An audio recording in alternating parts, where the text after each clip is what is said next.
ಮನೆಯಲ್ಲಿದ್ದಂತಹ ಒಂಟಿ ಮಹಿಳೆ ಮೇಲೆ ಹಲ್ಲೆ ಮಾಡುವುದರ ಮೂಲಕ ಮನೆಯಲ್ಲಿದ್ದ 3 ಕೆಜಿ ಬಂಗಾರ ಕಳವು ಮಾಡಿಕೊಂಡು ಹೋಗಿರುವ ಘಟನೆ ಚಿಕ್ಕಬಳ್ಳಾಪುರ ಜಿಲ್ಲೆಯ ಶಿಡ್ಲಘಟ್ಟ ಪಟ್ಟಣದ ಇಲಾಹಿ ನಗರದಲ್ಲಿ ನಡೆದಿದೆ. ಶಿಡ್ಲಘಟ್ಟದ ಇಲಾಹಿ ನಗರದಲ್ಲಿ ವಾಸವಾಗಿರುವಂತಹ ಮಹಿಳೆ ಮುಬಾರಕ್ ಮೇಲೆ ಹಲ್ಲೆ ಮಾಡಿ ಕಳ್ಳರು 3 ಕೆಜಿ ಬಂಗಾರವನ್ನು ಕೊಂಡು ಪರಾರಿಯಾಗಿದ್ದಾರೆ. ಮುಬಾರಕ್ನ ಗಂಡ ಹಾಗೂ ಮಕ್ಕಳು ಅಜ್ಮೀರ್ ಪ್ರವಾಸಕ್ಕೆ ತೆರಳಿದ್ದಾರೆ. ಇದನ್ನೇ ಬಂಡವಾಳ ಮಾಡಿಕೊಂಡಿರುವ ಕಳ್ಳರು ಮನೆಯ ಮೇಲ್ಛಾವಣಿಯ ಮೆಟ್ಟಿಲು ಮಾರ್ಗದಿಂದ ಮನೆಯೊಳಗೆ ನುಗ್ಗಿ ಮನೆಯಲ್ಲಿದ್ದ ಚಿನ್ನಾಭರಣವನ್ನು ದೋಚಿದ್ದಾರೆ. ಇನ್ನು ಕಳ್ಳತನಕ್ಕೆ ಬಂದಿರುವಂತಹ ಕಳ್ಳರು ಮನೆಯಲ್ಲಿರುವಂತಹ ಸಿಸಿಟಿವಿ ವೈರ್ಗಳನ್ನು ಕಟ್ ಮಾಡಿದ್ದಾರೆ. ಸಿಸಿಟಿವಿ DVR ಅನ್ನು ಸಹ ಒತ್ತೊಯ್ದಿದ್ದಾರೆ. ಮನೆಗೆ ನುಗ್ಗಿರುವ ಕಳ್ಳರು ಮನೆಯಲ್ಲಿದ್ದ ಮಹಿಳೆ ಮುಬಾರಕ್ ಮೇಲೆ ಹಲ್ಲೆ ನಡೆಸಿ ಆಕೆಯ ಕೈಕಾಲುಗಳನ್ನು ಕಟ್ಟಿ ಹಾಕಿ ಮುಖಾಮುಖಿ ನೋಡದೆ ಹಲ್ಲೆ ನಡೆಸಿ ಕೊನೆಗೆ ಆಕೆಯ ತಲೆ ಹಾಗೂ ಕುತ್ತಿಗೆ ಭಾಗಕ್ಕೆ ಟೇಪ್ನಿಂದ ಸುತ್ತಿ ಹಾಕಿದ್ದಾರೆ. ವಿಷಯ ತಿಳಿದು ಶಿಡ್ಲಘಟ್ಟ ನಗರ ಪೊಲೀಸರು ಸೇರಿದಂತೆ ಶ್ವಾನದಳ ಹಾಗೂ ಬೆಳ್ಳಚ್ಚು ತಜ್ಞರ ತಂಡ ಮನೆಗೆ ಭೇಟಿ ಮಾಡಿ ಪರಿಶೀಲನೆಯನ್ನು ನಡೆಸಿದ್ದಾರೆ. ಅದು ತೆಗ್ದಾಗ ಆ ರೂಮ್ ತೆಗೆದು ಈ ಕಡೆ ಹಾಕು. ನೀವು ಹೋಗಲ್ಲ ಇದೆಲ್ಲ ಸ್ವಲ್ಪ ತೆಗೀರಿ ಈ ಕಡೆ ಗಲೀಜೆಲ್ಲ ತೆಗೀರಿ. ಬಿಡ ನೀನು ಯಾಕೆ ವಿಡಿಯೋ ಮಾಡ್ತೀಯ? ಅವ್ರು ನಮ್ಮವ್ರು ಮಾಡಬೇಕು. ಅವರೆಲ್ಲ ಅಜ್ಮೀರ್ಗೆ ಹೋಗೋರೆ. ಫ್ಯಾಮಿಲಿ ಅವ್ರ ಮನೆಯವರು ಬೀಗ ಹಾಕಿದ್ದಾರೆ ಮನೆಗೆ. ಬೀಗ ನಿನ್ನೆ 12 ಗಂಟೆಗೆ ಅವ್ರ ಅಮ್ಮ ಬಂದವ್ರೆ. ಡಿಮಾರ್ಟ್ಗೆ ಎಲ್ಲೋ ಹೋಗಿದ್ರಂತೆ.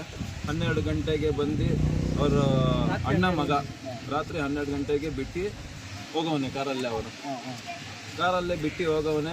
ಅವರ ಅಮ್ಮ ಬೀಗ ಹಾಕಿ ಒಳಗಡೆ ಹೋಗಿದ ತಕ್ಷಣ ಹಿಂದೆಯಿಂದ ಯಾರೋ ಕಳ್ಳರು ಮೇನ್ ಗೇಟಿಂದ ಹಿಂದ್ಗಡೆ ಗೇಟಿಂದ ಒಳಗಡೆ ತಳ್ಕೊಂಡು ಹೋಗವ್ರೆ. ತಾಯಿ ಇದ್ದಾಗ ತಾಯಿಗೆ. ಆಮೇಲೆ ತಾಯಿಗೆ ಇದ್ದಾಗ ಅವರೆಲ್ಲ ಕೈ ಕಾಲೆಲ್ಲ ಕಟ್ಬಿಟ್ಟು ಮುಖಕ್ಕೆ ಪ್ಲಾಸ್ಟರ್ ಹಾಕಿ ಕಣ್ಣಿಗೆ ಪ್ಲಾಸ್ಟರ್ ಹಾಕಿ ಆಮೇಲೆ ಬಾಯಿಗೆ ಬಟ್ಟೆ ಇಕ್ಕಿ ಎಲ್ಲ ಚಾನ್ ಬಿನ್ ಎಲ್ಲ ಮಾಡವ್ರೆ. ಮನೆ ಒಳಗಡೆ ಕಳ್ತನ ಮಾಡವ್ರೆ. ಅವ್ರ ಅಮ್ಮ ನಮ್ಗೆ ಯಾರು ಇನ್ಸ್ಪೆಕ್ಟ್ರು SI ಸಾಹೇಬ್ರು ಬಂದಿದ್ರು. ಎಲ್ಲ ತನಿಖೆ ಮಾಡಿದ್ರು ಅವರು. ಎಲ್ಲ 3 ಕೆಜಿ ಬಂಗಾರ ಅಂತ ಹೇಳ್ತಾವ್ರೆ. ನಿಜಾನ ಸುಳ್ಳು ಗೊತ್ತಿಲ್ಲ. ಕಳ್ತನ ಆಗಿದೆ. ಅವ್ರ ಅಮ್ಮಗೆ ಹೊಡೆದು ಎಲ್ಲ ಕಣ್ಣಿಗೆ ಗಾಯ, ತಲೆಗೆ ಎಲ್ಲ ಫುಲ್ ರಕ್ತನೇ ಇದ್ದಿದ್ದವರು.